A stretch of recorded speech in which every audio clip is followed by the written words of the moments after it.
So I'm delighted to be here with the newly appointed manager of the women's baseball team, Pietro Sollecito or Sollecito? Well, it's not the worst. Yeah, I do apologize. Sollecito is the Sollecito. for our Italian viewers. Yeah. Yep. So obviously, congratulations on taking the new role you. and hopefully driving this women's national team forward on its next cycle.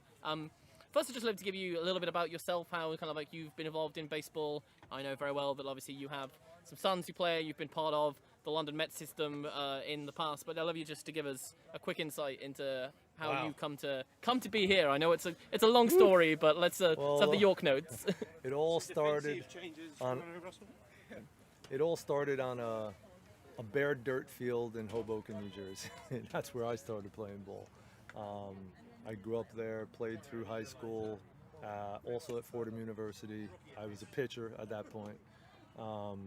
Finished up my college career and didn't think I was ever going to put a pair of spikes on again until my 9-year-old at the time, Matteo, who's currently in Prague playing with the GB seniors, asked me why I had all this baseball kit and why he hadn't tried it out yet. So that was the incentive to go down to Finsbury Park and start playing baseball again. And then the rest is kind of history. We met with a bunch of kindred spirits who wanted also to play ball, some Brits, some Japanese, some American. And then we just kind of put together a youth program. After doing that for about half a year, the adults pulled me over and said, hey, we hear you're a pitcher, why don't you throw for us? And then I don't need to explain, British baseball from 2009 forward, but we eventually moved back to the States in 2015, where I've been coaching travel ball, high school ball,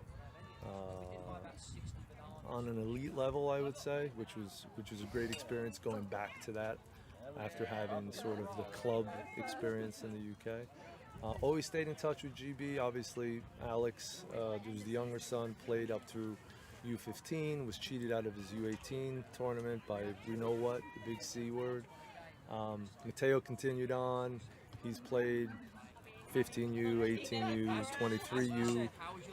Just finished his 23U career this year very successfully with a silver medal in Austria. And he's as I said, he's in Prague now. I've been in and out of GB. I helped out with the 16U when they went down to Florida as a pitching coach, and this was back in 2013, I think, if not 2012.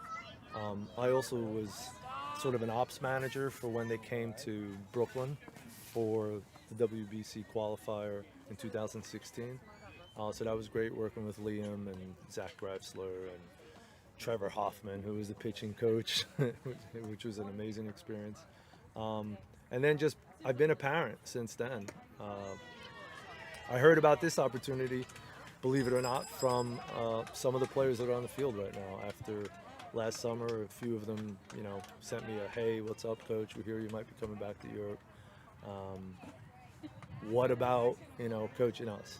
And so that was interesting, and I saw the posting come out, and I hadn't actually lost touch completely, because one of the things that I do is I am a visiting player for the CEB tournaments when the London Mets go to Europe. Yep. And since they've done that pretty regularly, I've been coming over to Europe pretty regularly and pitching one of the games for them, and fortunately been successful enough. And we went again this summer to Poland and took the qualifier. So that's been fun. And obviously that put me in touch with Drew and a bunch of the boys. Eventually this just became a sort of, it seems like the next thing that I should be doing. Why not? Great getting back on the field with some of the players. I mean, we all know Laura, Rose, who I actually coached in the London Mets when they were youth. We got a few others, surprises, that are hopefully coming back into the game. But, that was a bit long. But I am 53 and I've done a lot of baseball in my life. So. Yes, I feel that we could talk for the entire game if we wanted. I am a passionate fan of the British baseball over the career, so I've watched some games of you from afar, as well as obviously Fantastic. to make out for those games in Brooklyn. We're a sight to see. Yeah. Obviously, you've come into now in charge of like the system. There are 7 like female baseball or women's baseball teams here in the UK. Like, what are like your like initial thoughts of kind of like the task that is like ahead of you over the next few years into probably like the next European program?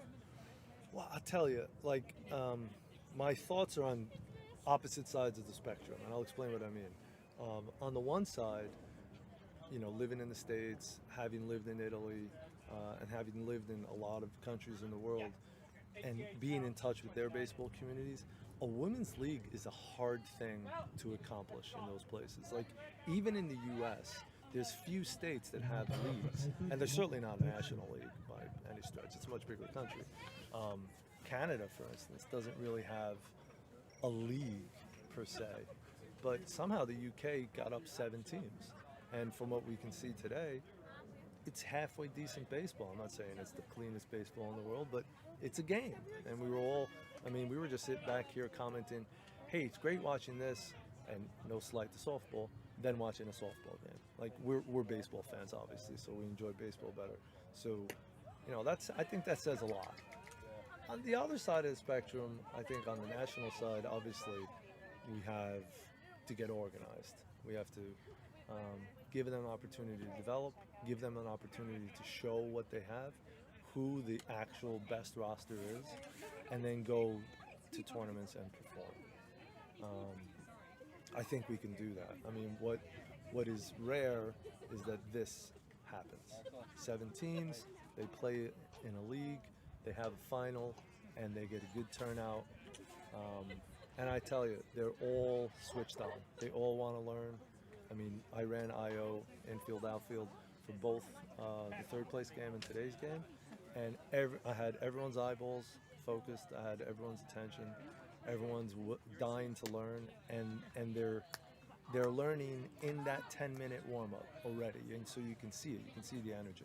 And that's great. And I think that's all down to them, all just saying to themselves, yeah, we're going to do this. We're going to play this game, even if we have to do it ourselves. So hopefully we give them a hand now. Yep. And yeah, you have almost like a more difficult road to pass than quite a few others, because a lot of these girls, ladies will play in the mixed leagues on like the Sunday. They'll be playing women's games on the Saturday. So your time that's available for you to kind of get them together is potentially a little bit shorter. But hopefully that's something that you guys can work out to kind of give them great opportunities to have development camps, as they've had a few in the previous years, and I think they've all been fantastic whenever they've occurred. Yeah. Well, I'm going to steal a phrase from a really good friend, Liam, who was Liam Carroll, yeah. Liam Carroll was the GB head coach a few years back. He used to always come around to the clubs and remind us that the job of GB was not to replace baseball with baseball. If you're playing baseball, great, get on with it. We're supposed to be there supplementing what's in place. That said, if we get together on a regular basis and we're also keeping tabs virtually, which these days is much easier than it was for Liam, I think there's a lot we can get done in terms of development, player development, team development, program development, and then ultimately getting more and more of these ladies out in the field, girls, ladies, etc. So yeah, no, granted, but I think there's a huge space for something that GB can do, and I think it'll have a big impact on this game, not just the ones that we play in Europe or wherever.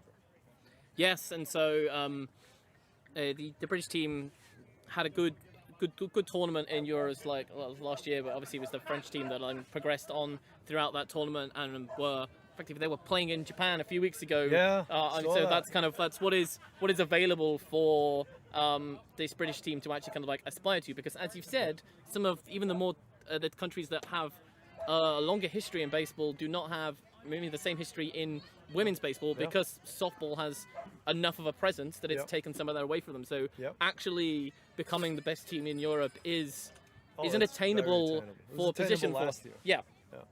So I mean that tells you everything you need to know. I think in terms of being first in Europe, we're at the same time much closer and much further away than the men. So we're closer because the mountain to climb is shorter. We're much further away because as a GB program, just haven't been organized around it yet. But that's one thing that I'm taking on my shoulders, and I understand, and I think that we'll get it done. And we're going to be relying a lot on the self-starters that are out in that field. So I think from that to that, like you go around the men's senior team, how many of them have started a UK baseball club? How many of them are starring on that UK baseball club, right? None. So there's a lot of hidden quality. All we have to do is supplement that with the things that we know that work, give them a plan that we know works, and then just say, hey, you've been doing this for a few years, supplement it with this, and let's see where we can go. Yep. No, that sounds absolutely fantastic. I know I have the pleasure of playing with people, women who have played in the GB setup, and they are all excited and delighted that you have joined the system. Obviously, Rose and Laura have experience of you being a coach for them back at the Mets system in that time. But I want to say, Pietro, thank you very much for your time. We're obviously looking forward to what you and what the women can do in the not too distant future. Absolutely. Well, thank you, and thanks to the whole community. Stay tuned. Don't lose sight of the fact that we're going to be here again next year, next summer, and the year after that, and then make sure you're watching 2025 because we all want everyone to book their early flights for 26 when you come and watch us compete for the World Cup. Yep, that will be the amazing future that we are all aiming for. The men's team in the World Baseball Classic and the women's team in the World Baseball Cup final. So once again, thank you very much for your time, Pietro. Thank you. We'll hopefully be speaking to you at other points and other women's games that we'll cover in the not too distant future.